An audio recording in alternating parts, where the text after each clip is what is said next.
இறை நம்பிக்கை உள்ளவனும் அந்த மாதிரி கூட கிடையாது. எல்லாமே சரியாகவே அமைஞ்சது.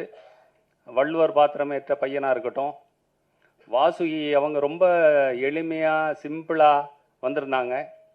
இவங்க தான் நடிக்கணும் அப்படின்னு நினச்சோம். அப்புறம் படம் செட்டு போட்டோம். ராத்திரி ஃபுல்லாக மழை. செட்டுக்குள்ளே 2 இன்ச்சு தண்ணி நிற்கிது முத நாள் ஷூட்டிங்கில். எல்லாரும் கலங்கிட்டாங்க. ஆர்ட் டைரக்டர் என்ன சார் என்ன பண்ணுறது அப்படின்னாரு.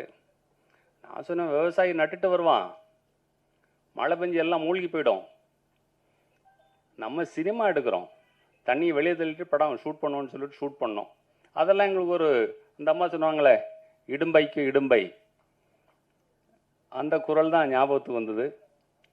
ஸோ அந்த மாதிரி படம் முடிஞ்சது. அப்புறம் இளையராஜா கிட்ட போனோம். அவர் படத்தை பார்த்துட்டு அவருக்கு ரொம்ப பிடிச்சிருந்தது. பிடிச்சிட்டு அதை முடிச்சு கொடுத்தாங்க.